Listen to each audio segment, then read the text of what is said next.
كلن وناسن ومركل إيو برنامج كيني شيكوينكا جعيلك شكلا مانتا شيكو حساب بدن ومددر شكلا المجد وحلي حشوتك hablaha iyo xanuunka jacaylka sheekada waxa qoray Cabdiraxmaan Maxamed guul ku soo dhawaada qaybtii saddexaad ee sheekadeena xiisaha badnayd ee xishoodka hablaha iyo xanuunka jacaylka oo qaybteedii labaad ay ku dhamaatay iyagii oo ay kulmeen oo ballantii ay oofiyeen Salma iyo Subeer bal haddaba qaybta saddexaad aynu halkaa ka sii ambaqaadno markii ay kulmeen iyo wixii lays yidhi waxay laafiyootaba in cabbaara dabadeed waxay ag timid oo ay dhinaca kale ka soo istaagtay geedkii ay ku ballansanaayeen iyada iyo Subeer kadibna bariido qurux badan inta ay isdhaafsadeen ayay goobtii ay isku salaameen uga wada dhaqaaqeen jihada bari oo ah halkii ay markii horeba u socotay Salbe wadada bariye weeshadaye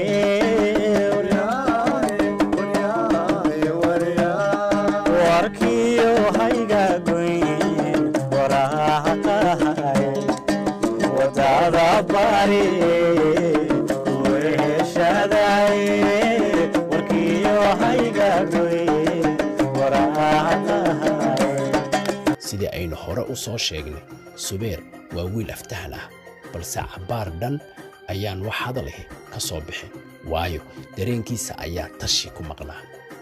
isagoo isweydiinayay halkii uu arrinta ka geli lahaa iyo wixii uu Salma ku odhan lahaa balse wuxuu ciftaba markii dambe ayuu si dareen leh oo ay gacantooyo badan ka muuqato u yidhi walaal arrinkan kuu doonayay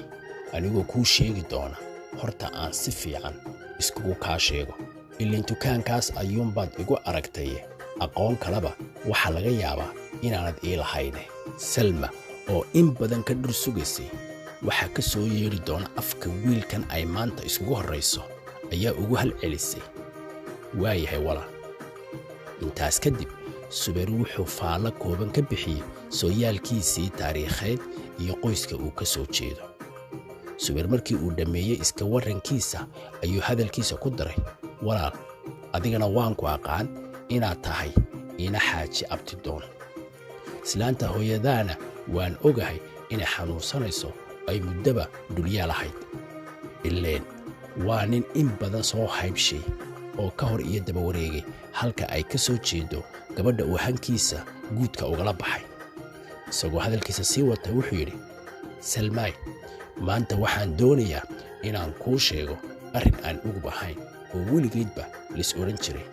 aniga oo rajaynaya inaad iga ajiibi doonto ama aad iga aqbali doontid Subeer markuu hadalka halkaa marinayay ayuu xoogaa yara aamusay sidii wax hadalku ka soo bixi waayay ama sidii ruux uu tashqabsaday oo kale balse markii dambe ayuu si dareen leh u yidhi walaal haddii aan hadalka soo koobo horta hoo warqadan waxaanan kuu sheegayaa inaan ku jecelahay isla markaana waxaan kaa doonayaa inaad wax ila qabato warqadani waxay ahayd mid uu Subeer qoray muddadii ay kala maqnaayeen isagii Salmi ee uu ballanta sugayay waxaanu ku qoray wixii uurkiisa ku jiray waayo waxa inta badan dhacda in wiilka dhalinyarada ah ama gabadha dhalinyarada hiba aynay ku dhiiran inay si toos ah ama foolka fool ah ugu sheegaan qofka kale marka arrimahan oo kale ay dhacaan inkastoo aanu Subeer waxba ka qarin oo kelmadii dulucda hadalka ahayd uu horteeda ka sheegay haddana faahfaahinta iyo xog waranka xaaladiisa wuxuu ku gudbiyay qoraalka quruxda badan ee uu siiyay Salma warqadani waxay ku jirtaa gal aad u qurux badan oo badiyaa aan waqtigaa oolin halka ay degan yihiin inda caashaqo gacalooyayo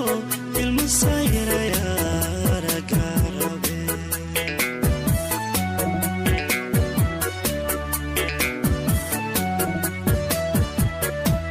dagawdano fariisano ku abaarsan baarkarabe salma way ka qabatay warqaddii waxayna iyadoo warqaddii gacanta ku haysa weydiisay subeer waxa warqadda ku qoran kadibna subeer wuxuu u sheegay inay ka hadlayso ujeeddadii uu u soo bandhigay oo faahfaahsan intaa dabadeed salma waxay tidhi warqadda waan soo akhriyayaa kadibna berri ayaan jawaabta kugu soo celinayaa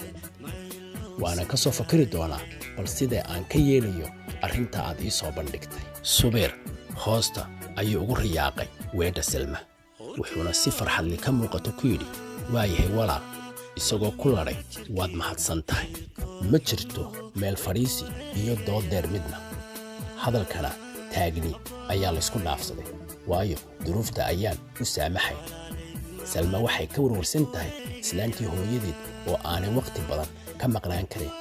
kadibna degdeg ayaa loo kala dhaqaaqay markii intaa la isdhaafsaday salma markii ay subeer ka dhaqaaqday gurigiibay si dhaqso ah ugu noqotay oo meel kale kumay lexleexan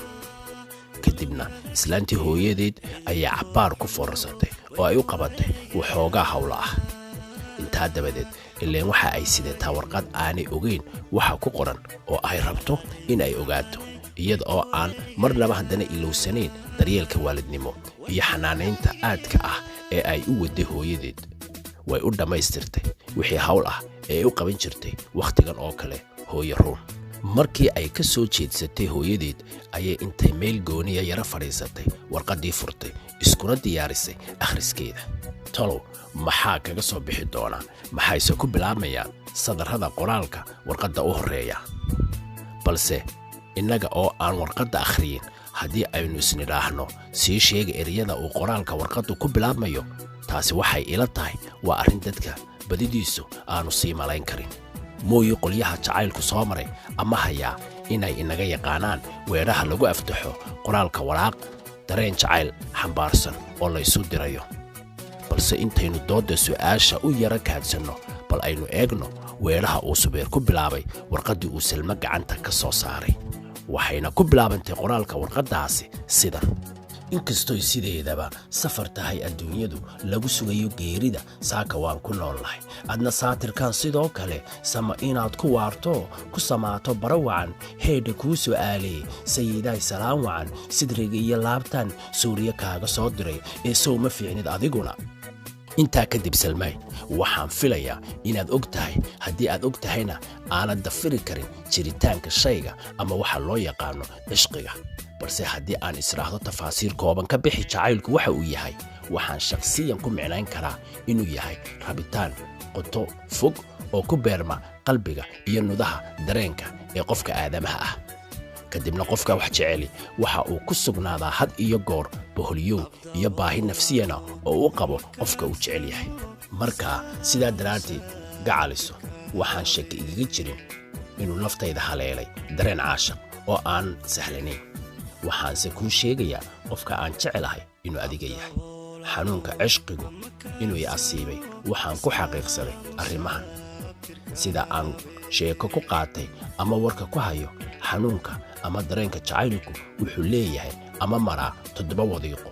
7 wadiiqo mid kasta waa 7 taako oo ay taako kastaa dheersan tahay 7 tallaabo waana sida 1 eegmo aan la hilmaamin ama kugu reebta xasuus soo noqnoqota oo xiisa leh 2 qosol ilka cadays ah iyo weji furan oo marba marka ka dambaysa ku sii dhowaada dunida farxad iyo rabitaanka qofka kuguna khasba inaanad qofka aad jeceshahay ka agfogaan 3 bariido niyad same xambaarsan iyo dareen soo dhoweyntu ku badan tahay oo aad qofka ku qaabisho had iyo goor 4 afti murtiyeysan iyo hadal meelmar ah oo qofka had iyo jeer weerihiisa loo qoshuuco qofkana soo jiita marka aad rabitaankaaga u bandhigayso 5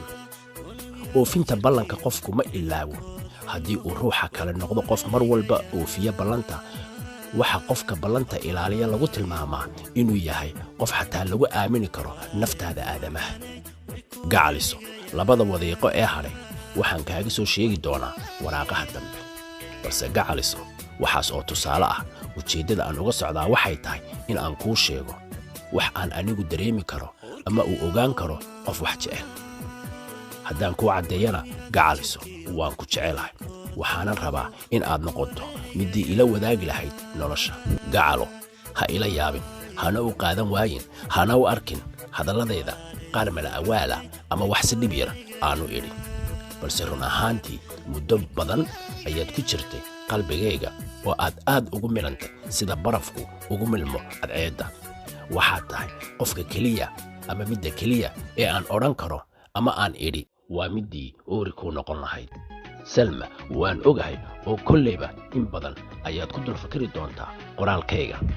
waxaanse si naxariis la kaaga codsanayaa in aad ku eegto ilgacaltooye qoraalka warqaddan taasoo aan filayo inaad iigu soo jawaabi doonto sida ugu quruxda badan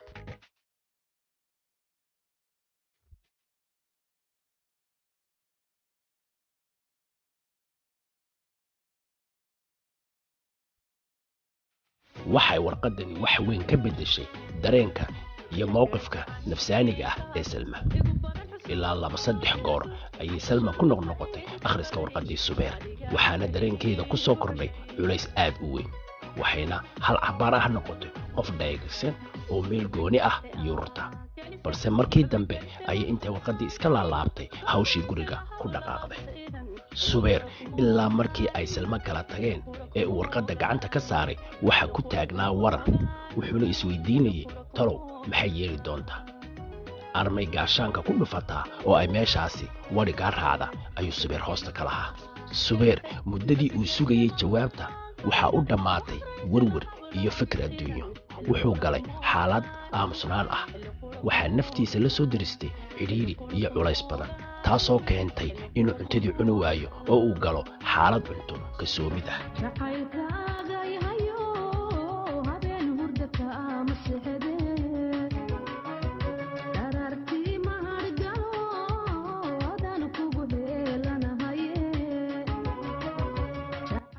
subeer inkastuu isweydiinayay talow go'aanka salma muxuu noqon doonaa haddana waxaa meesha taala go'aanka ay qaadatay gabadhii salmi kadib markii ay warqadda akhriday iyo siday u aragtay dhambaalkii jacaylka ee uu u soo diray subeer iyadoo sidaa tahay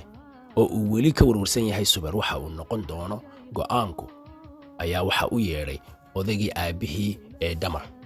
waxaanu ku wargeliyey inay isku raaci doonaan dalka sacuudi arabiya 2 maalmood kadib halkaasoo ay ka soo iibin doonaan alaabooyin ganacsi oo la xidhiidha ama ka mid ah kuwa uu ka ganacsado aabbihii sidaa awgeed subeer wuxuu aabbihii u sheegay inuu maanta soo diyaargaroobo oo uu soo hagaajisto baasaboor iyo wixii kale ee ka dhiman isla gelinka dambana ay u fadhiisan doonaan xisaabta dukaanka si ay cid kale ugu sii wareejiyaan waqtigan uu subeer aabbihii la ballamay waa waqtigii uu sugayey salma kadibna tala adduun ayaa ku caddaatay waayo aabbihiina ma diidi karo salmana uma goyn karo taasina waxay ku noqotay 2 daran mid dooro subeer aabbihii aad buu ixtiraami jiray weligiina hadalkuma soo celin sidoo kale odayguna aad buu u jeclaa wiilkiisa subeer mana ogolaan jirin inuu mar qura agtiisa ka waayo maadaama uu yahay madiga keliya ee wax raga u dhalay waxaa soo dhowaatay wakhtigii ballanta xaaladii subeerna waxay noqotay allow sahal